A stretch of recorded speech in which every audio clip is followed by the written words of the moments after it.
I used to work in the Texas desert, in a place called Midland, technically Goldsmith, but either way it was out in the middle of nowhere.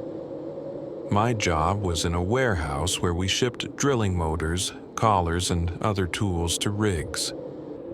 It wasn't much, just a big metal building sitting a mile and a half down a dirt road, surrounded by nothing but sand and brush. The place was dimly lit, and at night it felt even lonelier. Usually, it was just me and one other guy, James. We worked night shifts, starting at 7 in the evening. It was quiet, sometimes too quiet, but I didn't mind. That night, I showed up at the usual time. The routine never changed. I'd paint the received tools, update inventory, then pass the time playing Xbox until a truck came in. James was my boss, but he had a bad habit of showing up late. He never came in past 8 though, so when 9:45 rolled around and he still wasn't there, I started wondering. I tried calling him, and when he finally answered, he was drunk. He slurred something about coming in when he felt like it and hung up. I sighed, but honestly, I didn't care. I liked the peace and quiet, and most nights were uneventful. Hours passed, and nothing much happened. The desert outside was dead still, not even a breeze rattling the metal walls. It was past 2 a.m. when I heard it, a door opening at the far end of the warehouse. I froze. James wouldn't be that quiet coming in, and no driver was scheduled. My heart started pounding as I leaned forward, trying to see from the office window. A figure stepped inside, moving slowly. He wasn't James, and he wasn't any driver I recognized. I stepped out of the office and called across the warehouse. "Hey, you a driver?" My voice echoed in the empty space. The man didn't answer. He just stood there staring at me. Something about the way he moved made my skin crawl. He wasn't in a hurry, wasn't looking around like he was lost. He was just standing there, watching. My gut told me this wasn't right. I stayed where I was, keeping my distance. Then he spoke. "Do you believe in Jesus, our Lord and Savior?" His voice was low, almost calm, but it sent a chill down my spine. In that moment, all I could think was, I guess I'm about to meet him. My hands were shaking, but I tried to act normal. Yeah, sure," I said, forcing a nervous chuckle. My mind was racing. There was no one around for miles. If this guy wanted to do something, there was nothing stopping him. I glanced toward the exit, wondering if I could make a run for it. The man stepped closer, and I tensed up. Then, out of nowhere, he started talking about his life. How he struggled with heroin, how he was trying to get clean. He said he needed $20 for a bus ticket. Just $20 to get out of here. I didn't know if he was telling the truth, but I nodded, trying to keep things calm. My hands were still shaking as I pulled out my wallet. I didn't care if it was a scam. I just wanted him to take the money and leave. I handed him the cash, and he took it without a word. For a second, he just stood there, looking at me. Then he nodded, mumbled a "God bless you," and walked back out the door. I waited until I heard his footsteps fade away before I let out the breath I'd been holding. My legs felt weak. I sat back down in the office chair, but there was no way I was playing Xbox now. I just kept staring at the door, listening for any sound, praying he wouldn't come back. For the rest of the night, I couldn't relax. Every little noise made my heart jump. I kept looking out the window, checking the lot, making sure he was really gone. It hit me then. How easy it would have been for me to just disappear. He could have knocked me out, dragged me into the desert, and no one would have found me for days, maybe even weeks. I had always heard stories about people going missing out here, but I never thought I'd come that close to being one of them. When morning came, I drove home with my hands gripping the wheel tighter than usual. I never told James what happened. He probably wouldn't have cared, but I thought about that night all the time. It stuck with me, that feeling of helplessness, of knowing that if things had gone just a little differently, I might not have made it home. The desert was a lonely place, and that night I felt just how dangerous it could be.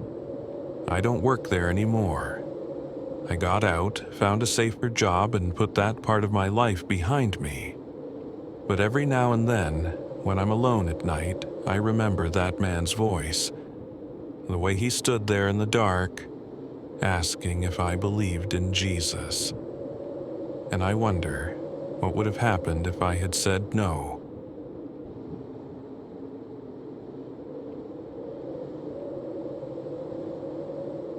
It was late at night and my coworkers and I were closing up the diner. The night had been long, and we were all tired. The last few customers had left about an hour ago, and the place was quiet.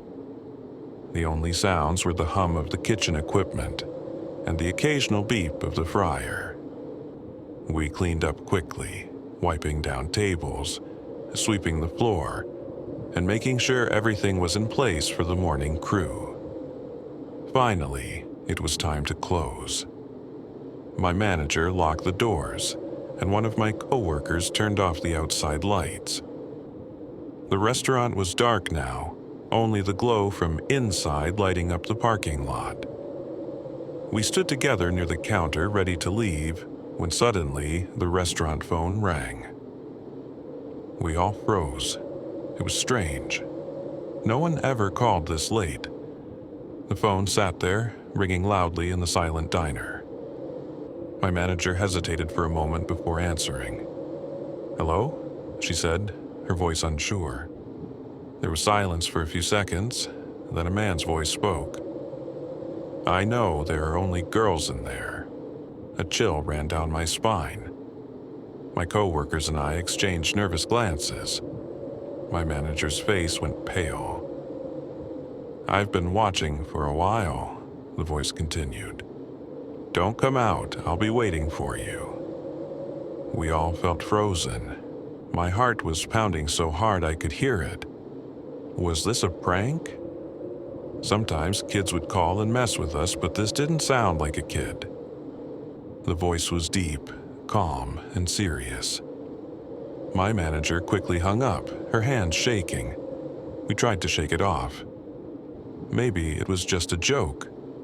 Maybe it was nothing. But something didn't feel right. I glanced toward the lobby, and that's when I saw him.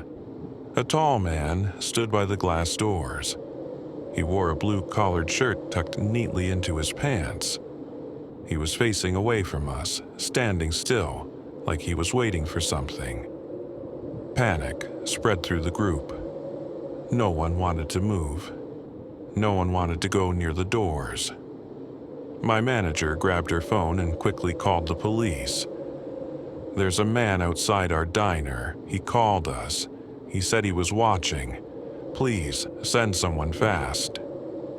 We huddled together behind the counter, watching the doors, our breaths shallow and quick. The minutes felt like hours. The man didn't move. He just stood there. Every few moments I thought I saw him shift slightly as if he was listening for something. The way he stood so still, so unnaturally quiet, sent shivers through my body. Finally, the red and blue lights of a police car flashed outside. 2 officers stepped out and approached the man.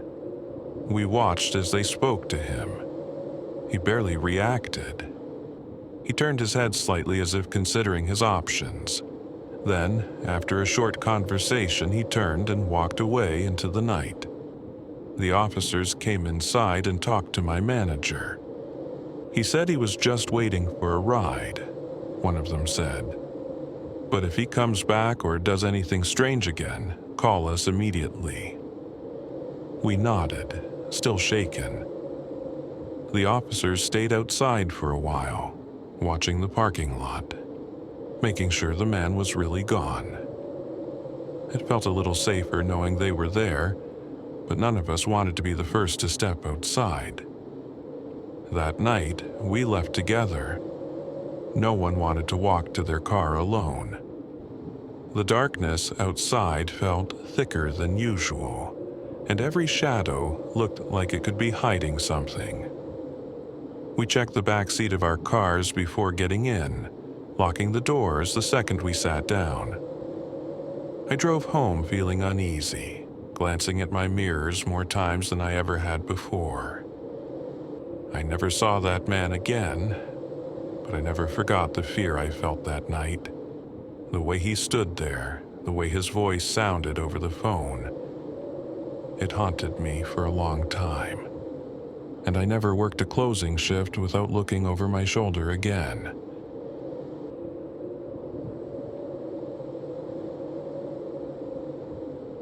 I worked the night shift at a small gas station nestled deep in the backwoods of Tennessee. It's a lonely job, especially since the old highway rerouted traffic away from our stretch of road about a decade ago. Most businesses around here packed up and left, leaving behind empty buildings that now serve as shelters for drifters and, sometimes, less savory characters. Our station, however, remains, a solitary beacon in the darkness, its flickering neon sign a faint reminder of busier times. At 18, I often find myself alone during these shifts, which I usually don't mind. The solitude allows me to catch up on reading or simply enjoy the quiet.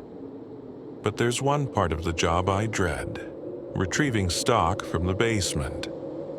For reasons beyond me, the owner decided that all our supplies should be stored down there. The basement is a cold, damp place, with a musty smell that never seems to fade. A single, dim light bulb hangs from the ceiling, casting eerie shadows that make the space feel even more unsettling. Every time I descend those creaky stairs, I can't shake the feeling that someone, or something, is watching me. One Thursday night around 11 p.m., the station was particularly quiet. I hadn't seen a customer in hours, so I decided to restock some items to pass the time. Noticing that the barbecue chips were running low, I knew a trip to the basement was unavoidable. Sighing, I grabbed the keys and made my way to the basement door, trying to ignore the familiar sense of unease creeping over me. As I descended the stairs, the air grew colder, and the hairs on the back of my neck stood up. Reaching the bottom, I walked toward the shelves where the chips were stored. Suddenly, a loud thud echoed from the far end of the room, followed by the unmistakable sound of footsteps approaching. My heart pounded in my chest. I knew I was alone, and the station's doors were locked to prevent anyone from entering unnoticed. Panic took hold, and I sprinted back up the stairs, locking the basement doors securely behind me. Shaking, I rushed to the counter and pulled up the security camera feed on the computer. Switching to the basement camera, I froze. There, standing directly beneath the camera, was a man. He stared up at the lens with a wide, unsettling smile. Unlike the usual drifters who sometimes wandered near the station, this man was clean-shaven and dressed neatly in a button-up shirt and jeans. His eyes gleamed with a disturbing intensity, and his grin sent shivers down my spine. Panicking, I grabbed the phone and dialed the store owner's number. After a few rings, he answered, his voice groggy. I quickly explained what I'd seen, my words tumbling out in fear. His tone shifted from annoyance to concern. He told me to lock the main entrance and keep an eye on the man through the cameras. He said he would be there in 15 minutes and asked me not to call the police just yet. I wasn't sure why he wanted to handle it himself, but I agreed, too scared to argue. After locking the front door, I returned to the monitor. The man was still there, his eerie smile unwavering as he stared into the camera. Minutes passed, feeling like hours. Then, without warning, he moved out of the camera's view. I switched between the different feeds, but he was nowhere to be seen. It was as if he had vanished into thin air. The basement appeared empty once more, but the sense of dread lingered. True to his word, the owner arrived about 15 minutes later, a shotgun in hand. I let him in, and we exchanged brief words before heading to the basement. With him leading the way, we cautiously descended the stairs. The basement was silent, the air thick with tension. We searched every corner, but there was no sign of the man. The only evidence of disturbance was a fallen box near the back, its contents spilled across the floor. After a thorough search yielded nothing, the owner sighed and looked at me. He suggested that perhaps I had imagined the whole thing, attributing it to fatigue and the eerie atmosphere of the basement. But I knew what I had seen. The image of that man, smiling up at the camera, was burned into my memory. As I prepared to clock back in for another night shift, a deep sense of dread settled over me. I couldn't shake the feeling that the nightmare was far from over.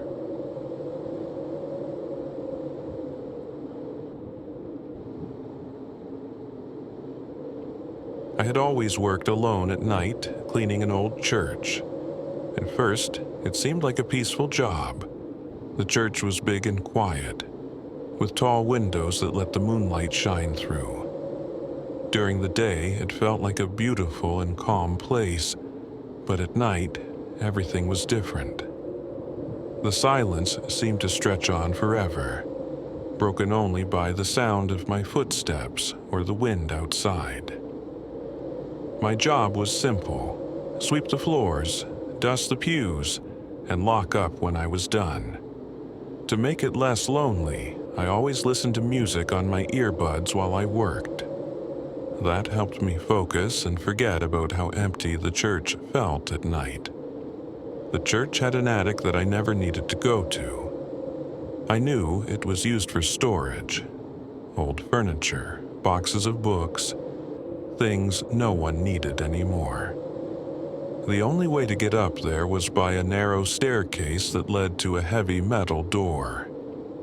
I had seen the attic during the day, and it was dusty, dark, and filled with old things. There was even an old piano in the corner, looking worn out and unused. Someone had told me it didn't work anymore, so that was why it was left up there. One night, while I was cleaning, something strange happened. I heard music, piano music. At first, I thought I was imagining it. The sound was faint, but it seemed to be coming from the attic. I paused, took out my earbuds, and listened more carefully. It wasn't loud, but I could hear it clearly, the soft sound of piano keys being played. I was confused.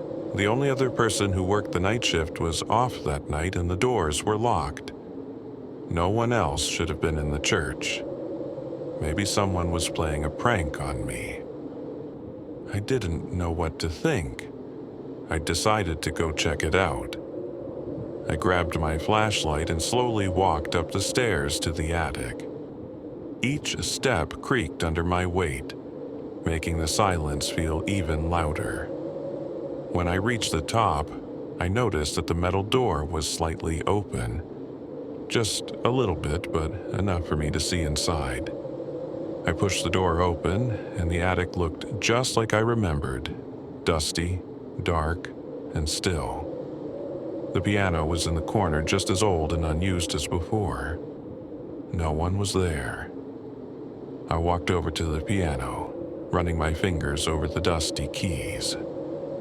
The piano didn't look like it had been touched in a long time. There were no fresh fingerprints or signs of use. The dust was undisturbed. I thought maybe I'd been imagining things. Maybe I'd been too tired, and my mind was playing tricks on me. I shook my head and turned to leave, but just as I was about to walk out, I heard it again. Bang. A loud noise came from the back of the attic. It sounded like something, or someone, had slammed against the metal door. My heart skipped a beat. I froze. The air felt heavy, like something was wrong. For a moment, I just stood there, not knowing what to do. Then I heard another bang, even louder this time. That was enough. I didn't wait to find out what it was. I turned and ran down the stairs as fast as I could, nearly tripping over myself in my hurry. I locked the door behind me and didn't stop until I was outside, breathing heavily. The next day, I asked the only other person who worked the night shift if she had ever experienced anything strange. She didn't seem surprised at all. "Stuff like that happens here all the time," she said, like it was no big deal. I never worked the night shift again. After that night, I stayed far away from the church after dark.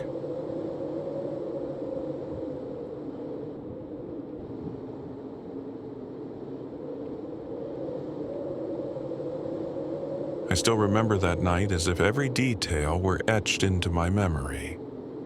It was my early days on the job at the detention facility, a place burdened with decades of sorrow and countless stories that whispered through the walls. The air in the building seemed to carry its own heaviness, as if it absorbed every hardship and every regret that had ever occurred within its confines. I was young, eager to prove my worth, yet already acutely aware that this place was unlike any other. That particular night, the clock had long passed midnight, and the corridors were dimly lit by the pale glow of emergency fixtures. The silence was profound, punctuated only by the occasional distant hum of machinery or the creaking of aged metal. I had been assigned to one of the older housing units, a section notorious among staff for its troubled past. This unit had seen more than its share of loss, and there was a persistent, unspoken melancholy that permeated the very air. Every creaking floorboard, every shadow that flitted across the walls, seemed to echo with memories of lives that had once been vibrant, but were now reduced to mere whispers of what once was. During those early hours of my shift, the slow passage of time seemed almost tangible. I moved methodically through the corridors, each step measured and deliberate, trying to maintain a sense of control in a place that felt otherwise ruled by its own unpredictable rhythm. I recalled the stories shared by longtime employees, tales of long-forgotten incidents, mysterious occurrences, and the constant reminder that every corner of this facility held echoes of a darker history. The air was thick with the weight of unspoken stories, and I often found myself pausing to listen, half expecting to catch a faint murmur of voices from another time. The environment was not designed to unsettle. Rather, it was a byproduct of its long history. The institutional routine of head counts and strict schedules provided a semblance of order amid the chaos of human existence. Yet, as I navigated through dimly lit corridors, even the mundane task of checking cell numbers seemed imbued with an eerie significance. There was an almost hypnotic quality to those moments, The slow, deliberate pacing, the echo of footsteps, and the quiet anticipation of something that lurked just beyond the reach of the light. The shift was proceeding as it always did, a measured blend of monotony and tension, punctuated by unexpected moments that made me question my own senses. I had grown accustomed to the subtle details that defined my nightly routine. Each cell, each corridor carried its own story, a silent testament to the myriad lives that had passed through these halls. As I neared the communal bathroom for the 2 a.m. count, my thoughts were on the ordinary tasks that had long become second nature. In the quiet before the count, I found myself lost in reflection, pondering the fleeting nature of human existence and the ways in which memory could transform even the most ordinary events into something laden with meaning. The building seemed to hold its breath during these moments, as if aware of the delicate interplay between routine and the underlying current of history. Every flicker of light, every distant sound, felt like a reminder that the past was never entirely separate from the present. The walls, marked by years of wear, silently observed my passage as I made my way toward the communal area. As I approached the entrance to the bathroom, a figure caught my eye. A tall, lean individual descending the staircase from the second level. The person moved with a calm deliberateness that suggested they were simply making their way to the facilities, a normal part of the nightly routine. I positioned myself at the door, prepared to perform the necessary count, and called out in a measured tone, requesting that the individual identify their cell number. My voice resonated down the hall, yet was met with an unsettling silence that stretched into an eternity. A sense of unease began to coil in my stomach as I stepped inside, the beam of my flashlight slicing through the darkness. I meticulously scanned the room, every stall, every corner, but the figure was nowhere to be seen. The absence was as palpable as any presence could be, and the incident defied simple explanation. Later, during a quiet moment in my shift, I recounted the experience to a seasoned coworker. Their expression turned grave as they inquired, almost as if reciting a well-known detail. Was he tall and lean with long hair? When I confirmed the description, the conversation took a turn that shattered my previous notions of what I had witnessed. My coworker explained that the individual I had seen was known among the staff by the nickname Mr. Bones. According to the lore passed down through the years, a narrative rooted not in supernatural events but in the stark realities of human tragedy. Mr. Bones was an offender who had taken his own life several years ago. His memory, preserved through countless retellings and the careful observation of those who had known him, had left an indelible mark on the institution. This revelation, far from invoking any spectral phenomena, was a sober reminder of the human cost embedded in the history of the facility. The encounter that night was not the product of something beyond our understanding, but rather a poignant instance of mistaken identity. A moment where the layers of memory, routine, and grief converged into an experience that defied easy explanation. Even as logic offered rational alternatives, the weight of the past lingered, reshaping my perception of that long, quiet night and the enduring legacy of lives forever altered within those walls.